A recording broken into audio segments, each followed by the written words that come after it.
ഈ ചാനലിലൂടെ എന്നെ കേട്ടുകൊണ്ടിരിക്കുന്ന സഹോദരീ സഹോദരന്മാരെ, മാനസികമായ വ്യഥകൾ, മാനസികമായ ദുഃഖങ്ങൾ നമ്മളെ വേട്ടയാടുമ്പോ, മനസ്സ് തകർന്നു പോകുമ്പോ ഒരു കഷണം കയറെടുത്തിട്ട് ജീവിതത്തിന് അവസാനിപ്പിക്കലല്ല, ആത്മഹത്യ ചെയ്യലല്ല.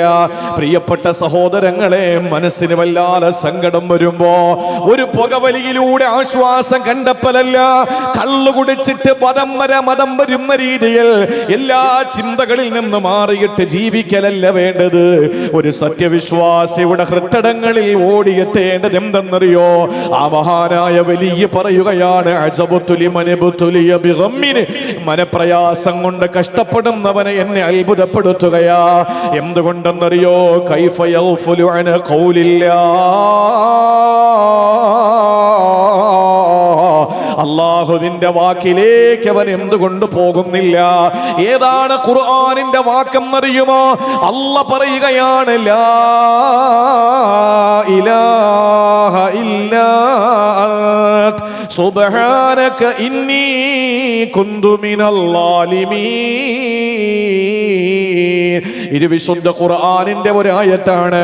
എന്തുകൊണ്ട് ഈ ആയത്ത് അവന് നോക്കുന്നില്ല? ഈ ആയത്തിൽ അവൻ എന്തേ പരിഹാരം തേടുന്നില്ല?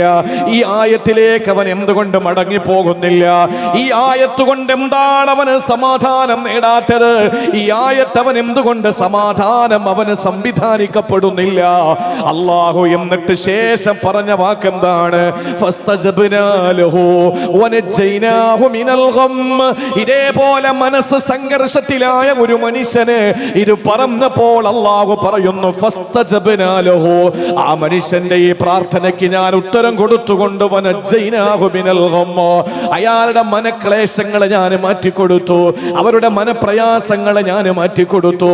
എന്റെ സഹോദരങ്ങളെ, മനസ്സിന് സമാധാനം തരുന്നതാരാ? മനസ്സിന് സമാധാനം തരുന്നത് സിഗരറ്റ് അല്ല, മനസ്സിന് സമാധാനം തരുന്നത് പുകവലിയല്ല, മനസ്സിന് സമാധാനം തരുന്ന കള്ളുകുപ്പിയല്ല, മനസ്സിന് സമാധാനം തരുന്നത് പൈങ്കിളി പുസ്തകങ്ങളുടെ വായനയല്ല, മനസ്സിന് സമാധാനം തരുന്നത് ഇൻസ്റ്റാഗ്രാമിന്റെ റീൽസുകളല്ല, ഫേസ്ബുക്കിന്റെ റീൽസുകളല്ല. എവിടെയാണ് സമാധാനം കിട്ടേണ്ടതെന്നറിയോ? അള്ളാന്റെ ഖുർആൻ പറയുകയാ, മനസ്സ് തകർന്നു പോയാൽ, മനസ്സ് തളർന്നു പോയാൽ, മനസ്സ് സംഘർഷഭരിതമായാൽ, നോക്കുമോനെ, വിശുദ്ധ ഖുർആൻ എടുത്ത് കയ്യിലേക്ക് വെക്കടാ. എന്നിട്ട് നീ നിവർത്തി വെച്ചിട്ട് ഓത് ലാ ഇലാഹ ഇല്ലാ അൻത സുബ്ഹാനക ഇന്നി കുന്തു മിനൽ ളാലിമീൻ. ഈ ആയത്ത് ആരാണോ പാരായണം ചെയ്യുന്നത്, ഈ ദുആ ആരാണോ ചൊല്ലുന്നത്, അല്ലാഹ് പറയുന്നു, ഫസ്തജബ്നാ ലഹു, അവന് ഞാൻ ഉത്തരം കൊടുക്കുന്നു, വനജൈനാഹു മിനൽ ഗം, അവനെ മനക്ലേശത്തിൽ നിന്ന്, മനപ്രയാസത്തിൽ നിന്ന് ഞാൻ മാറ്റുന്നു എന്ന് അല്ലാഹുവിന്റെ വിശുദ്ധമായ ഖുർആൻ അടിവരയിട്ട് കൊണ്ട് പഠിപ്പിക്കുമ്പോ, പ്രിയപ്പെട്ട സഹോദരങ്ങളെ, മനപ്രയാസമുള്ളവർക്ക് പരിഹാരം ഈ ആയത്ത് തന്നെയാണ്. ഈ ആയത്ത് തന്നെയാണ് മനപ്രയാസമുള്ളവര് പരിഹാരം. ഞാൻ ചോദിക്കട്ടെ, ഈ ചവറയില് വിഷമമൊന്നും ഇല്ലാത്ത ആരാളുള്ളത്? പ്രതിസന്ധികൾ ഉണ്ടാവലാണ് വിശ്വാസിയുടെ അടയാളം, അല്ലാതെ ഒരു പ്രയാസവും ഇല്ല, ഒരു വിഷമവും ഇല്ല, ജീവിതത്തിൽ ഇന്ന് വരെ സങ്കടപ്പെട്ടിട്ടില്ല. അങ്ങനെയുള്ളത് പകയന്മാരെ പടച്ചോൻ പന പോലെ വളർത്തുന്നല്ലേ? അങ്ങനെയുള്ള ആളുകളെ ഈമാൻ പരിശോധിക്കണം. ഇതുവരെ മനപ്രയാസം ഇല്ലാത്ത ആളുകളുണ്ടെങ്കിൽ ഞാൻ പറയുന്നു, നമ്മുടെ ഈമാൻ പരിശോധിക്കണം. അത് എന്റെ വാചകമല്ല, അള്ളാഹുവിന്റെ ആരിഫീങ്ങളായ മഹത്തുക്കളുടെ വാക്കുകളാണ്. മനപ്രയാസം ഇന്ന് വരെ നേരിടാത്ത ആളുകൾ അവരുടെ ഈമാൻ പരിശോധിക്കണം. കാരണം മനപ്രയാസം അള്ളാഹു കൊടുക്കുന്നത് എന്തിനാണ്? കൂടുതൽ അവനിലേക്ക് നമ്മൾ ചേരാൻ വേണ്ടി കിട്ടാൻ. ലോകത്ത് ഏറ്റവും കൂടുതൽ മനപ്രയാസം അനുഭവിച്ചതാരാ? ആദരവായ പ്രവാചകൻ നബി മുഹമ്മദ് മുസ്തഫ, അള്ളാഹുവിന്റെ ഹബീബ് നബി മുഹമ്മദ് മുസ്തഫ സല്ലല്ലാഹു അലൈഹി വസല്ലം. നമ്മളൊക്കെ മുസ്ലിങ്ങൾ സുന്നികളെന്നൊക്കെ അല്ലേ, അതുകൊണ്ട് സ്വലാത്തൊക്കെ ചൊല്ലിക്കോളെ, കുഴപ്പമില്ല. എനിക്ക് ഇടയ്ക്കിടയ്ക്ക് ഇങ്ങനെ പറയാൻ പറ്റില്ല, ആ വലിയാരെ അങ്ങളെ ചൊല്ലിക്കോളാം, അങ്ങള് പ്രസംഗിച്ചോളെ എന്ന് പറഞ്ഞാൽ പിന്നെ എനിക്കൊന്നും പറയാനില്ല. അതുകൊണ്ട് പ്രിയപ്പെട്ട സഹോദരങ്ങളെ, ഏറ്റവും കൂടുതൽ പ്രതിസന്ധികളെ നേരിട്ടത്, മാനസികമായി തകർന്നു നിന്നത് ലോകത്തുള്ള ഒരു നേതാവ് ഷഫീഉൽ വറാ നബിയു സഖലൈൻ നബി മുഹമ്മദ് മുസ്തഫ സല്ലല്ലാഹു അലൈഹി വസല്ലം തങ്ങളാണ്. അത്രയും മനപ്രയാസം അനുഭവിച്ച ഒരാൾ ലോക ചരിത്രത്തിലില്ല. അതുകൊണ്ടാണ് അല്ലാഹു പറഞ്ഞത് സൂറത്തു ഹിജ്റിൽ, വലഖദ് നഅലമു അന്നക യളീഖു സ്വദുറുക ബിമാ യഖൂലൂൻ. നബിയേ, ആളുകൾ പറയുന്നത് കേട്ടിട്ട് നിങ്ങളുടെ മനസ്സ് പടയ്ക്കുന്നുണ്ട്, മനസ്സ് വല്ലാതെ നിങ്ങൾക്ക് തകർന്നു പോകുന്നു എന്ന് എനിക്ക് അറിയാം നബിയെ. വലഖദ് നഅലം, എനിക്കറിയാം, അന്നക യളീഖു സ്വദുറുക, അങ്ങയുടെ ഹൃദയത്തിന് വല്ലാത്തൊരു പിടപെടപ്പുണ്ടെന്ന് എനിക്കറിയാം. ബിമാ യഖൂലൂൻ, സത്യനിഷേധികൾ പറയുന്ന ജൽപ്പനങ്ങളുടെ പേരിൽ ഇന്ന് തീവ്രവാദികളാക്കുന്നുണ്ട്. ഈ സോഷ്യൽ മീഡിയ, ഈ ലൈവ് കാണുന്നവർക്കറിയാം, ഇന്നല്ലെങ്കിൽ നാളുകളിൽ ഈ പ്രസംഗം എടുത്ത് നോക്കണം. ആ പ്രസംഗത്തിന്റെ അടിയിൽ കമന്റുകൾ ഇങ്ങനെ വാരി അങ്ങോട്ട് കൊട്ടക്കണക്കിന് തട്ടുകയാണ്. ആരാ തട്ടുന്നത്? ഈ സമുദായത്തിന്റെ പേരിൽ ഫേക്ക് ഐഡിയകൾ ഉണ്ടാക്കിയവര്, അല്ലെങ്കിൽ ഏതോ മാളത്തിൽ ഒളിച്ചിരുന്നിട്ട് നട്ടെല്ല് നിവർത്തിയിട്ട് നേരെ നിന്നിട്ട് പ്രതികരിക്കാൻ കഴിയാത്ത പ്രതികരണ ശേഷി നഷ്ടപ്പെട്ടു പോയ ഷണ്ഡന്മാരായ കുറെ ആളുകൾ ഫേസ്ബുക്കിലും വാട്സപ്പിലും സോഷ്യൽ മീഡിയയിലും ഇങ്ങനെ കമന്റുകൾ അയക്കാൻ, വെറുതെ കമന്റുകൾ എഴുതുക, വേറെ ഒരു ജോലിയില്ല. ഇപ്പൊ ഇത് കണ്ടിട്ട് നാളിതുവരെ മറ്റ് സമുദായത്തിൽപ്പെട്ടവര് കമന്റ് എഴുതൂലായിരുന്നു. ഇപ്പോഴും ഞാൻ വിശ്വസിക്കുന്നു, ഹിന്ദു സമുദായത്തിൽപ്പെട്ട ആളുകൾ ഒരിക്കലും ഒരു മതപ്രഭാഷകന്റെ, ഒരു മതപ്രസംഗികന്റെ, ഒരു മുസ്ലിം പണ്ഡിതന്റെ യൂട്യൂബിലോ ഫേസ്ബുക്കിലോ സോഷ്യൽ മീഡിയകളിലോ കമന്റ് എഴുതാൻ നിൽക്കൂല. അവർക്ക് അവരുടെ ജോലിയുണ്ട്. നല്ല ഹിന്ദു അങ്ങനെയാണ്, നല്ല ക്രിസ്ത്യാനി അങ്ങനെയാണ്, അവർക്ക് ഇതിനൊന്നും സമയമില്ല. നല്ല മുസ്ലിമും അങ്ങനെ തന്നെയാണ്. പിന്നെ ഇതിൽ നിന്നൊക്കെ തലതെറിച്ചു പോയ കുറെ എണ്ണം ഉണ്ടല്ലോ. അപ്പൊ അങ്ങനെയുള്ള ആളുകൾക്ക് ഒരു നല്ല ജോലിയാണ് അള്ളാന്റെ റസൂലിനെ തെറിവിളിക്കുക, നബിതങ്ങളെ ആക്ഷേപിക്കുക, ഇസ്ലാമിനെ തെറിവിളിക്കുക. പുതിയൊരു ഇറങ്ങിയിട്ടുണ്ട്, ഞാൻ അവളെ ഒന്നും പറയുന്നില്ല, നമ്മുടെ വിഷയം എമ്പാടും പറയാനുണ്ട്, അതുകൊണ്ട് വേറെ കാര്യങ്ങളൊന്നും പറയണ്ട. എങ്കിലും ഖുർആനിൽ ഇടയ്ക്കിടയ്ക്ക് ഇബ്ലീസിന്റെ പേര് പറയുന്നത് പോലെ പ്രസംഗത്തിൽ പറഞ്ഞു പോകുന്നതാണ്. ഞാൻ എൻ്റെ പ്രിയപ്പെട്ട സഹോദരങ്ങളോട് പറയാണ്, അള്ളാഹുവിന്റെ ഹബീബ് മനസ്സ് നൊന്തതുപോലെ ലോകത്തൊരാളും നൊന്തിട്ടില്ല. അള്ളാഹു പറഞ്ഞു, നബിയെ, വലഖദ് നഅലമു അന്നക യളീഖു സ്വദുറുക ബിമാ യഖൂലൂൻ. ആളുകൾ അങ്ങയെപ്പറ്റി അധിക്ഷേപിക്കുന്ന, ആക്ഷേപിക്കുന്ന, വിമർശിക്കുന്ന, ഒറ്റപ്പെടുത്തുന്ന, കുറ്റപ്പെടുത്തുന്ന വാചകങ്ങൾ കേട്ടിട്ട് അങ്ങയുടെ മനസ്സ് തകർന്നു പോകുന്നു എന്ന് എനിക്കറിയാം നബിയെ. അതുകൊണ്ട് പരിഹാരം ഞാൻ പറഞ്ഞു തരാം. ഫസബ്ബിഹ് ബിഹംദി റബ്ബിക, സുബ്ഹാനല്ലാഹ് ഒത്തിരി ചൊല്ലിക്കോ നബിയെ. വകും മിനസ് സാജിദീൻ, നിസ്കാരം ഒരുപാട് നിർവഹിച്ചോ നബിയെ. വഅബ്ദു റബ്ബക ഹത്താ യഅതിയകൽ യഖീൻ, മരിക്കുന്നത് വരെ ആരാധനയിൽ നിങ്ങൾ കഴിഞ്ഞോളൂ നബിയെ, വേറെ ഒന്നും നിങ്ങൾ ചിന്തിക്കണ്ട എന്ന് പറഞ്ഞാൽ അള്ളാഹുവിന്റെ ഹബീബ് സല്ലല്ലാഹു അലൈഹി വസല്ലമയുടെ മനസ്സിന് സുഖം വരാൻ അള്ളാഹു കൊടുത്ത മരുന്നേതാ? തസ്ബീഹാൻ. ഫസബ്ബിഹ് ബിഹംദി റബ്ബിക്. തസ്ബീഹ് നിങ്ങൾ നോക്ക്, ലാ ഇലാഹ ഇല്ലാ അന്ത സുബ്ഹാനക ഇന്നി കുന്തു മിനൽ ളാലിമീൻ എന്ന് മനപ്രയാസമുള്ള ഒരാൾ ചൊല്ലിക്കഴിഞ്ഞാൽ അള്ളാഹ് പറയുന്ന അവന്റെ മനപ്രയാസം ഞാൻ മാറ്റി കൊടുക്കാൻ. ആരാ നമ്മുടെ കൽബ് നിയന്ത്രിക്കുന്നത്? ആരാ? കണ്ടാട്ടിയ നമ്മുടെ കൽബ് നിയന്ത്രിക്കുന്ന ആരാ? പറ.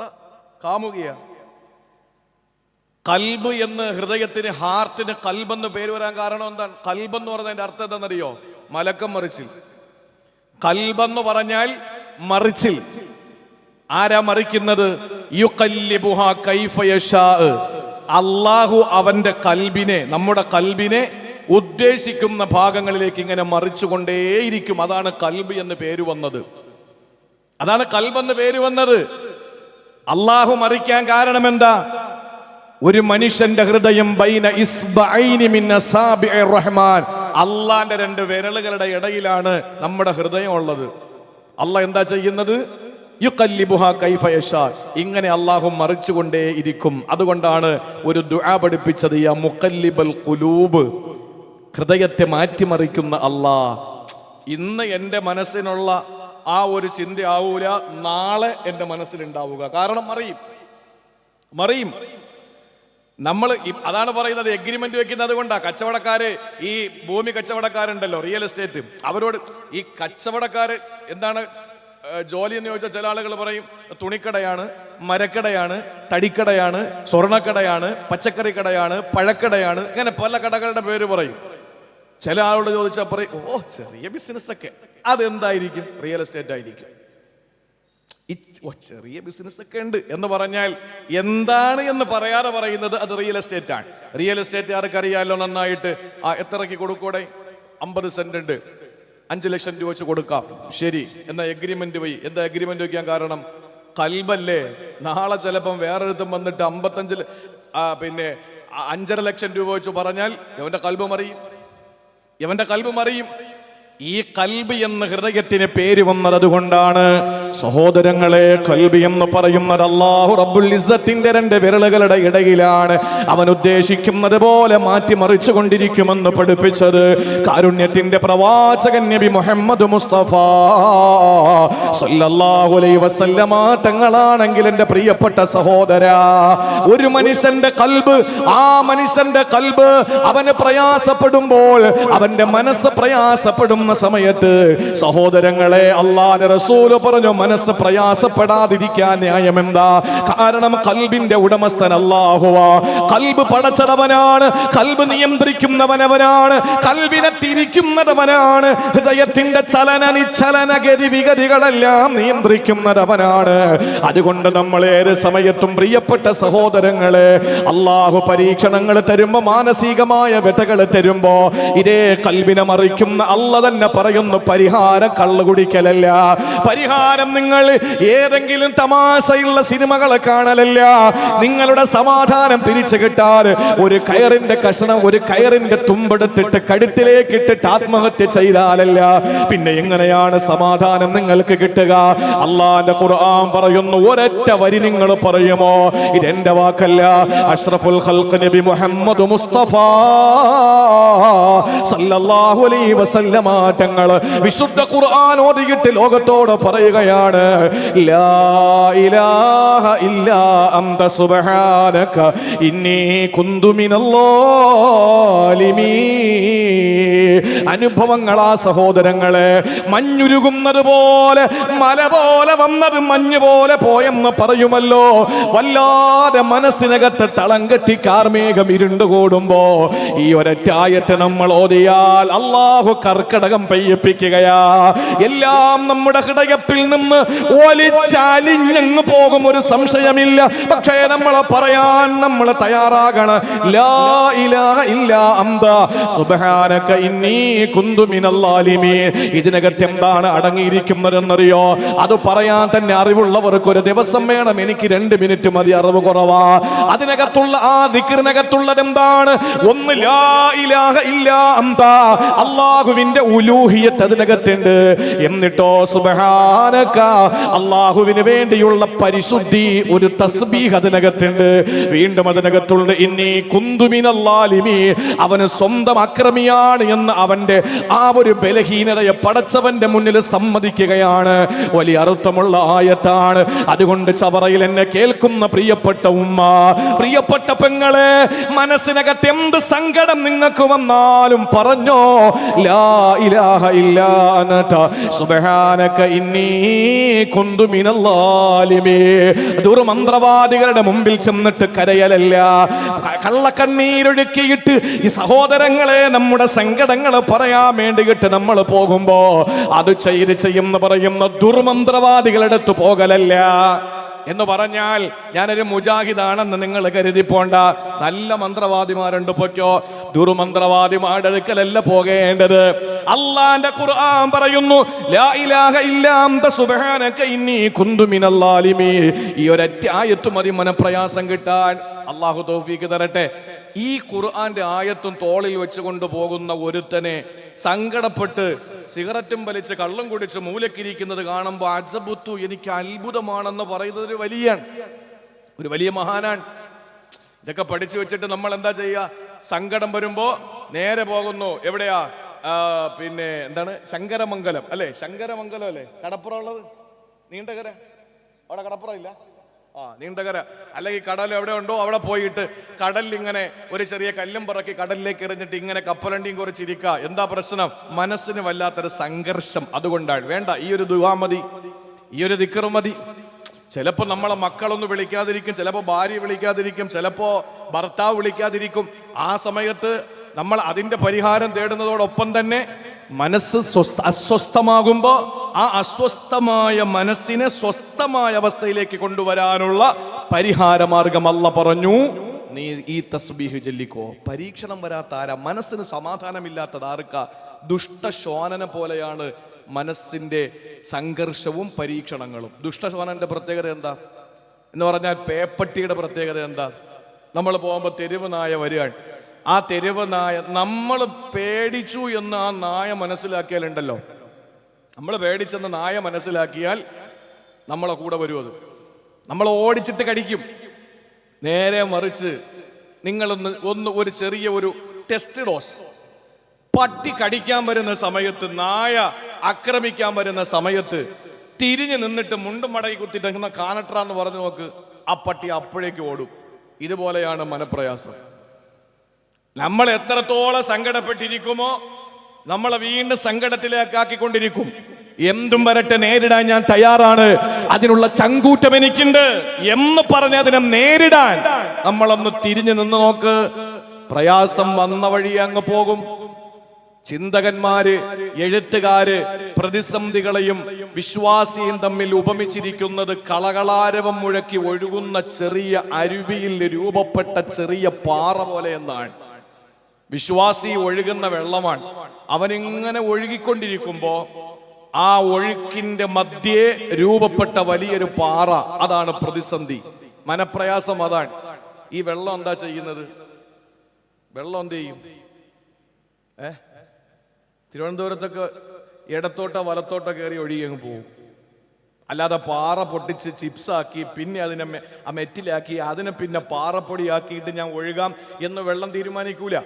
ഇടത്തോട്ടോ വലത്തോട്ടോ അതിന് പറ്റുന്നൊരു ദിശയിലേക്ക് വെള്ളം ഒഴുകി അതിന്റെ ഒഴുക്കങ്ങ് തുടരും.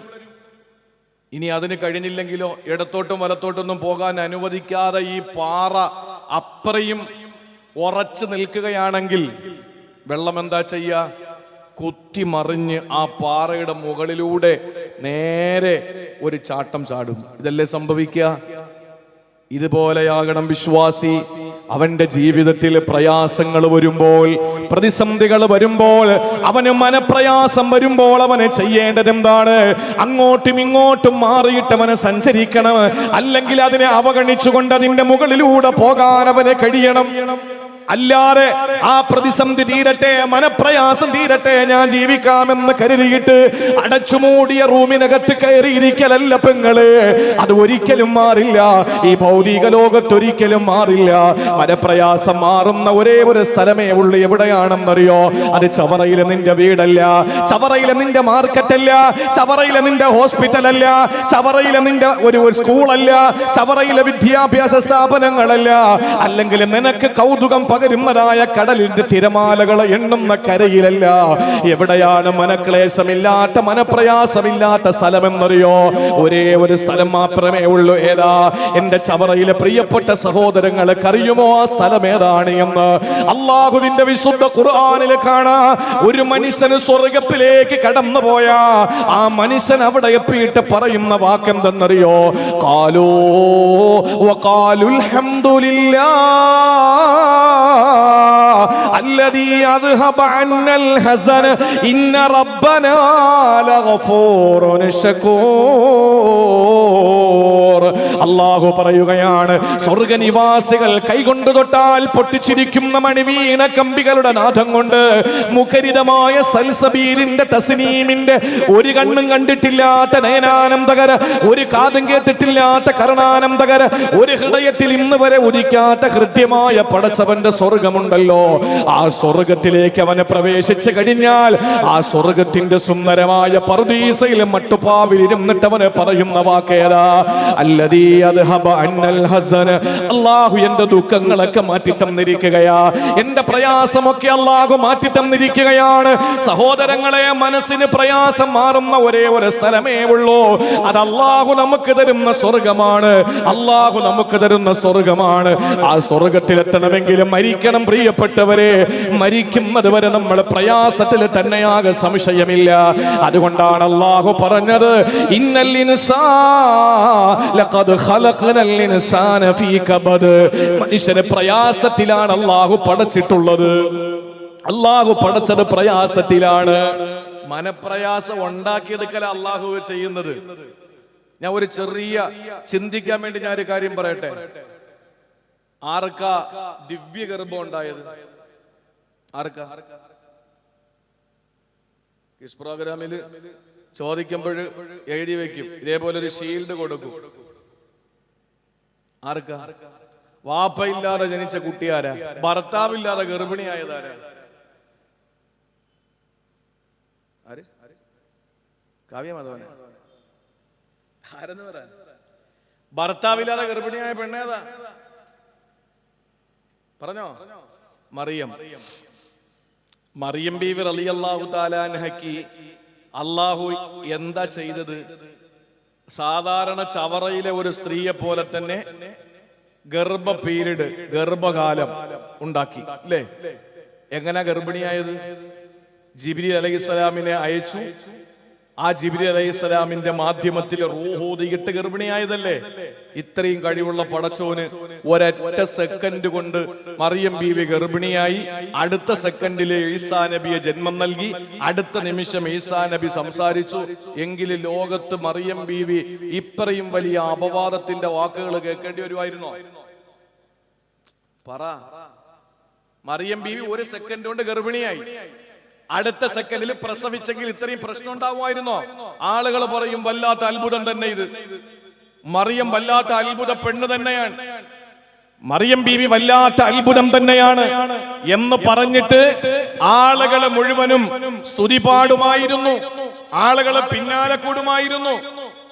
ഈ മറിയം ബീവി റളിയല്ലാഹു അൻഹയെ എന്തുകൊണ്ടാണ് അല്ലാഹു തആല 9 മാസം 10 ദിവസം അവര് ഗർഭം ധരിച്ച് വേദനയോടെ നൊന്ത് പ്രസവിച്ചു. ആ പ്രസവം നടത്തി. ആ കുഞ്ഞ് പിന്നീട് സംസാരിച്ചു. ഇതൊക്കെ ഉണ്ടാക്കിയത് എന്തിനാണ്? മറിയം ബീവി റളിയല്ലാഹു അൻഹയ്ക്ക് അല്ലാഹു തആല മനപ്രയാസം കൊടുത്തു. അവസാനം അവര് പറഞ്ഞില്ലേ, യാ ലൈതനി മിത്തു ഖബല ഹാദാ വ കുന്തു നസിയം മൻസിയ. പടച്ചോനെ, ഞാൻ പെട്ടെന്നങ്ങ് മരിച്ചു പോയിരുന്നെങ്കിൽ കൊള്ളാമായിരുന്നു. ഇതൊന്നും കേൾക്കുകയും വേണ്ട, ഇതൊന്നും അറിയാൻ വേണ്ട, ആളുകളുടെ ഈ അപവാദ പ്രചരണങ്ങളിൽ നിന്ന് ഞാൻ രക്ഷപ്പെട്ടേനെ എന്ന് മറിയം ബീവിക്ക് പറയേണ്ടി വരുവോളം അല്ലാഹു പ്രയാസം കൊടുത്തു. എന്തിനാ? ലോകത്ത് മനുഷ്യർക്ക് അല്ലാഹു പ്രയാസം കൊടുക്കും. അപ്പൊ നമ്മൾ എന്താ ചെയ്യേണ്ടത്? അല്ലാഹുവിന്റെ മുമ്പിൽ നമ്മൾ പറയേണ്ടത് ലാ ഇലാഹ ഇല്ലാ അന്ത സുബ്ഹാനക ഇന്നി കുന്തു മിനൽ ളാലിമീൻ. ഇത് തന്നെയാണ് സഹോദരങ്ങളെ നമ്മൾ പറയേണ്ടത്. ഒരിക്കലും നമ്മളല്ലാതെ അല്ലാഹുവിനെ കുറ്റം പറയുകയോ പരിഭവം പറയുകയോ ഒന്നും നമ്മൾ ചെയ്യാൻ പാടില്ല. ഹബീബായ നബി തങ്ങൾ എങ്ങനെയായിരുന്നെന്നറിയോ? അല്ലാഹുവിന്റെ പ്രിയപ്പെട്ട പ്രവാചകനെ ഏത് രീതിയിലാണ് ഒരു പ്രയാസം വരുമ്പോ നേരിട്ടതെന്നറിയോ? അത് തന്നെയാണ് നമുക്ക് മാതൃക. അത് തന്നെയാണ് നമ്മുടെ മുന്നിലുള്ള പരിഹാരം. അത് തന്നെയാണ് പ്രതിസന്ധികൾ വരുമ്പോൾ അല്ലാഹുവിന്റെ റസൂൽ സഹാബത്തിനെ പഠിപ്പിക്കുകയാണ്. സഹാബാ ദഅവത്തു ദിന്നൂനി ഇദാ ഇദാ വഹുവ ഫിൽ ബത്നിൽ ഹൂത്. അല്ലാഹുവിന്റെ റസൂൽ പറയുകയാണ്, അല്ലയോ സഹാബത്തെ, ദഅവത്തു ദിന്നൂൻ, യൂനുസ് നബി അലൈഹിസ്സലാമിന്റെ ദുആ ഉണ്ടല്ലോ, പ്രാർത്ഥനയുണ്ടല്ലോ. ഇത് ദുആ, അദ്ദേഹം ദുആ ചെയ്തത് എവിടെ വെച്ചാണെന്നറിയോ? വഹുവ ഫീ ബത്നിൽ ഹൂത്. മഹാനായ യൂനുസ് നബി അലൈഹിസ്സലാം മത്സ്യത്തിന്റെ ഉദരത്തിനകത്ത് കിടന്ന് അല്ലാഹുവിനോട് കരങ്ങൾ നീട്ടിയത് അറിയില്ലേ സഹാബ? ആ ദുആ നിങ്ങൾ പഠിച്ചാൽ, ആ ദുആ ഫഇന്നഹു ലം യദഅ ബിഹാ, ആരൊരാൾ അതുകൊണ്ട് ദുആ ചെയ്യുന്നുവോ അല്ലാഹുവിന്റെ റസൂൽ പറയുന്നു, ഇല്ലാ ഇസ്തജാബല്ലാഹ്, ഇല്ലാ ഇസ്തജാബല്ലാഹ്, അല്ലാഹു തീർച്ചയായും അവന് ഉത്തരം കൊടുക്കുന്നതാ. സഹാബത്ത് ചോദിച്ചല്ലോ, നബിയെ, ഈ യൂനുസ് നബി അലൈഹിസ്സലാം 3 ഗർത്തങ്ങളുടെ ഉള്ളറകളിൽ, 3 നിഗൂഢതകളുടെ ഉള്ളറകളിൽ മത്സ്യത്തിന്റെ ഉദരമാകുന്ന ഒരു ഇരുള് അല്ല പറഞ്ഞതെന്താണ്? വനാദാ ഫിൽ ളുലുമാ, 3 ഇരുളുകളിൽ കിടന്നുകൊണ്ടാണ് യൂനുസ് നബി വിളിച്ചത്. 1 മത്സ്യത്തിന്റെ ഉദരമാകുന്ന ഇരുള്, 2 കടലിന്റെ അടിത്തട്ടാകുന്ന ഇരുള്, 3 നിശയുടെ നിശബ്ദതയാകുന്ന ഇരുള്. ഈ 3 ഇരുളിന്റെ ഉള്ളറകളിൽ കിടന്നുകൊണ്ട് യൂനുസ് നബി അലൈഹിസ്സലാം വിളിച്ചു പറഞ്ഞ പ്രാർത്ഥന, ഈ പ്രാർത്ഥനയാണ്. അള്ളാഹു ഉത്തരം കൊടുത്തു, പ്രയാസം മാറ്റിക്കൊടുത്തു. മത്സ്യം വന്ന് കരയിൽ അതിനെ തുപ്പി വസല്ലം ഇത് പറഞ്ഞപ്പോ ആർക്ക് പ്രയാസം വന്നാലും അള്ളാഹു ഇത് പറഞ്ഞാൽ സമാധാനം കൊടുക്കുമെന്ന് പഠിപ്പിക്കുമ്പോ സഹാബത്ത് ചോദിച്ചു, യാ റസൂലല്ലാഹ്, ഇത് യൂനുസ് നബിക്ക് മാത്രമുള്ളതാണോ? അത് ലോകത്തുള്ള എല്ലാവർക്കും അള്ളാഹു സമാധാനം നൽകുമോ? പ്രയാസം മാറ്റിക്കൊടുക്കുമോ? ആ സമയത്താണ് മഹാനായ നബി തങ്ങൾ പറഞ്ഞത്, അല്ല പറഞ്ഞത് യൂനുസിനെ രക്ഷപ്പെടുത്തി എന്ന് മാത്രമല്ലല്ലോ, അള്ളാഹു പറഞ്ഞത് എന്താണ്? ഫസ്തജബ്നാ ലഹു വനജൈനാഹു മിനൽ ഗം. മനപ്രയാസത്തിൽ നിന്ന് യൂനുസിനെ നാം രക്ഷപ്പെടുത്തി എന്ന് മാത്രമല്ല, വകദാലിക നുൻജിൽ മുഅ്മിനീൻ. കേരള സംസ്ഥാനത്തിലെ കൊല്ലം ജില്ലയിലെ ഈ ചവറയിലെ നിങ്ങൾക്കും അല്ലാഹു മനപ്രയാസം മാറ്റിത്തരുന്നതാണ്. അതുകൊണ്ട് മുടങ്ങണ്ട. ഞാൻ ആ ഭാഗം അവസാനിപ്പിക്കാൻ സമയം കൂടി പോവാൻ. അതുകൊണ്ട് പ്രിയപ്പെട്ടവരെ, മനസ്സിന് സ്വസ്ഥതയുള്ള ആളുകൾക്ക് പരിഹാരം അള്ളാന്റെ ഖുർആൻ. ഈ പരിഹാരം കാണാതെ ഖുർആനും കയ്യിൽ വെച്ചുകൊണ്ട് നടക്കുന്നവനെ കാണുമ്പോ അജബുത്തു, എനിക്ക് അത്ഭുതമാണെന്നൊരു വലിയ അദ്ദേഹത്തിന്റെ പ്രസംഗമധ്യ പറയാൻ. ഇവിടുന്ന് നിങ്ങൾ പോയി നേരെ ചവറയിലെത്തി. ആ ചവറ നാഷണൽ ഹൈവേയിൽ നിൽക്കുമ്പോൾ ഒരു വലിയ തിരക്കും വലിയ ട്രാഫിക് ജാമും ഒക്കെ നിങ്ങൾ കണ്ടു. എന്താ പ്രശ്നമെന്ന് അറിയാൻ വേണ്ടിയിട്ട് കുറച്ച് പ്രവർത്തകർ അങ്ങോട്ട് പോകുമ്പോ ഒരു വലിയ ടാങ്കർ ലോറി ബ്രേക്ക് ഡൗൺ ആയി കിടക്കാൻ, വണ്ടി ഒരു ഇഞ്ച് അങ്ങോട്ട് നീങ്ങുന്നില്ല. ആളുകളെല്ലാം കൂടി ഇവിടുന്ന് വാഹനം ഏകദേശം നമ്മുടെ നീണ്ടകര വരെ നീണ്ടിരിക്കുന്നു. ഇങ്ങോട്ട് വാഹനം ഏകദേശം കന്നേറ്റി പാലം വരെ നീണ്ടിരിക്കുന്നു. ആ നിലയിൽ ഇരുഭാഗങ്ങളും റോഡ് ബ്ലോക്കായി ഒരൊറ്റ ടാങ്കർ ലോറി കാരണം. ഡ്രൈവറോട് ചോദിച്ചു, എന്താ പ്രശ്നം, നിങ്ങൾ എങ്ങോട്ടായി പോകുന്നത്? ഞാൻ ഒരു പമ്പിലത്തേക്ക് ഡീസലും കൊണ്ടുപോകുന്ന വഴിയാണ്. ഒരു പെട്രോൾ പമ്പില്, ഡീസൽ പമ്പില് ഞാൻ ഡീസൽ നിറയ്ക്കാൻ വേണ്ടി പോകുന്ന ടാങ്കറാണ്. എന്താ പ്രശ്നം? വണ്ടി സ്റ്റോപ്പ് ആകാൻ കാരണം എന്താ? ഈ എണ്ണ തീർന്നു പോയി.